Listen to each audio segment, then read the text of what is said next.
बिस्मिल्लाहिर्रहमानिर्रहीम, अस्सलाम वालेकुम। पॉलिटिक्स बॉक्स में खुशामदीद। मैं हूं अली अहमद चौधरी। मौजूद इस वक्त टोबा टेक सिंह के हल्का NA 113 है, PP 123 है। यहाँ से रियाज फतियाना साहब कौमी असम्बली के रुकन मुंतखब हुए थे। पीर महल, कमालिया जैसे जो शहर हैं वो इसके अंदर शामिल है। 2 तहसीलें तकरीबन इसके अंदर इस वक्त शामिल है। रियाज फतियाना साहब यहाँ से पहले भी मुंतखब हो चुके हैं, इस बार भी वो यहाँ से कौमी असम्बली के रुकन यहाँ से मुंतखब हुए थे और सूबाई असम्बली के हल्के से अली रज़ा शाह साहबा यहाँ से मुंतखब हुई हैं। इससे पहले आम इंतखाबात में सैयद अली रज़ा यहाँ से मुंतखब हुए थे, लेकिन बाद में वो डिस्क्वालीफाई हो गए और उनकी जगह ज़िमनी इंतखाब में सोनिया अली रज़ा यहाँ से कामयाब हुई थी। इस वक्त मेरे साथ यहाँ के मारूफ सहाफ़ी हैं शाहिद आज़ाद रजवाना साहब, वो मौजूद हैं। इस हल्के के बारे में जानते हैं कि इस हल्के का माजी क्या है, इस हल्के का मुस्तकबिल क्या है, इस वक्त सूरत हाल यहाँ है क्या। अस्सलाम वालेकुम। वालेकुम अस्सलाम। बहुत शुक्रिया शाहिद आज़ाद रजवाना साहब। ये बताएं कि ये हल्का कौन सा है जिसके अंदर हम इस वक्त मौजूद हैं। ये हल्का 113 है और PP का 123 है। ये अभी इसमें जो MNA है वो रियाज फतियाना साहब हैं और जो इसमें MP हैं वो सोनिया अली रज़ा हैं। तो रियाज फतियाना साहब का मुकाबला किन से हुआ था बुनियादी तौर पर? रियाज फतियाना साहब का मुकाबला मुस्लिम लीग के जो उम्मीदवार थे चौधरी असदुर्रहमान थे, वो वफाकी वज़ीर मुमलकत भी रहे हैं, उनसे हुआ था उनका मुकाबला। ये माजी के अंदर जो पिछले इंतखाब हैं, यानी अगर 2018 को ले लें या फिर उसके बाद ले लें, तो मुकाबला इन्हीं के दरमियान ही होता आ रहा है। जी, इन्हीं के दरमियान मुकाबला होता रहा है। कैंडिडेट तो और भी आते हैं, लेकिन जो इनका टफ मुकाबला है ना, वो असदुर्रहमान और रियाज फतियाना का ही होता है। अभी यहाँ खरल साहब भी हुआ करते थे, तो खरल साहब इसी हल्के से इंतखाब लड़ते थे या कोई और हल्का था उनका? जी, असद और अपना जो खालिद खरल थे वो भी इसी हल्के में थे। और जो अभी PTI की जो यानी कि ज़्यादा ज़ोर शोर था, उस वक्त हैदर खान खरल को टिकट दे रहे थे, लेकिन मीडिया सर्वे के मुताबिक जब उन्होंने देखा कि रियाज फतियाना ये सीट वैन करेगा तो उन्होंने ये रियाज फतियाना को टिकट दी, वरना पहले रियाज फतियाना के इनकार ही हो गए थे। तो ये खरल साहिबान जो हैं उनका वोट बैंक क्या यहाँ से कम हो गया है? कभी वो यहाँ से मुंतखब होते थे, वफाकी वज़ीर भी रहे खालिद खरल साहब, लेकिन फिर वो बिल्कुल वो सियासत से आउट होती गई है फैमिली। जी, वो आउट होते गए क्योंकि वो शहरों तक महदूद रहे हैं, क्योंकि उनका अवामी राब्ता मुहिम बहुत कम होती गई और वैसे जो पासमानदा इलाके थे उन पे तवज्जो उन्होंने कम दी, तो उन्होंने सिर्फ पीरमल और कमालिया को तरजीह दी। इस वजह से जो बैकवर्ड के इलाके थे, जो दूसरे लोग थे, उन्होंने उनको छोड़ दिया। उसकी वजह क्या थी कि ये लोग क्यों नहीं निकले इस तरफ? जो दीगर इलाके थे, देहाती इलाके थे, उस तरफ क्यों नहीं आए? दिरखाना की साइड पे, अरोती की साइड पे, या जो दीगर चकूक हैं यहाँ बहुत बड़ी तादाद के अंदर, वहाँ क्यों नहीं आए? वो असल में वजह ये थी कि वो जागीरदाराना सियासत करते थे। यहाँ पे लोग गरीब थे, यानी कि लोगों का बसेरा बड़ी मुश्किल से होता था। उन्होंने इस तरह किया कि अपने शहरियों को तरजीह दी, दूसरे लोगों को तरजीह दी। जो यूनियन काउंसिल थी, जैसे हमारी यूनियन काउंसिल 83 है, उसको उन्होंने इग्नोर किया, तो साफ ज़ाहिर सी बात है कि हमने भी उनको छोड़ना है।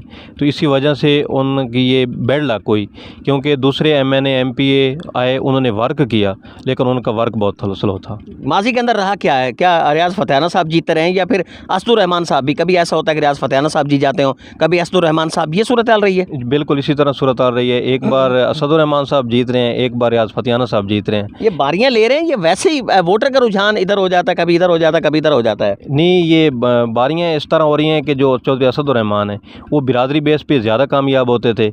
अभी बिरादरी बेस पे उनकी कुछ अपनी वजूहात हैं, उस वजह से वो पीछे हटे हैं, तो रियाज फतियाना वर्क की वजह से आगे आते हैं। सूबाई असम्बली का ये हल्का भी है, सोनिया अली रज़ा शाह साहब हैं, दूसरी तरफ अली रज़ा शाह साहब हैं, तो ये इनके दरमियान क्या सूरत हाल है इस वक्त? सोनिया साहिबा किसको सपोर्ट कर रही हैं, अली रज़ा साहब जो हैं वो किसकी सपोर्ट कर रहे हैं? ये सूरत हाल सूबाई असम्बली के हद तक क्या है? सूबाई असम्बली के हद तक ये है कि जो सोनिया अली रज़ा है वो अभी PTI की हैं और वो PTI को सपोर्ट कर रही हैं, और जो अली बाबा हैं अलमरूफ कुतुब अली शाह, वो हैं नून लीग के, तो उन्होंने नून लीग के प्लेटफार्म से टिकट लेनी है।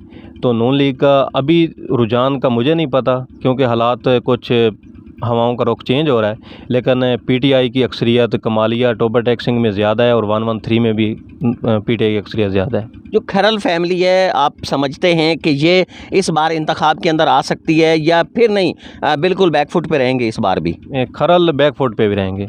क्योंकि अभी कैंडिडेट और ज़्यादा आ रहे हैं, क्योंकि उनमें कुछ नुनारी फैमिली भी आ रही हैं, जिसमें वो जमात तहरीक इंसाफ से भी आ रहे हैं, तहरीक लबैक से भी आ रहे हैं, और उसके बाद पीटीआई से तो फतियाना है, और अभी जो टिकटें तकसीम करनी है वो भी रियाज फतियाना ही कर रहे हैं। फ़र्ज़ करें कि अगर तहरीक लब्बैक के उम्मीदवार यहाँ से आते हैं तो वो मुतासर किसे करेंगे?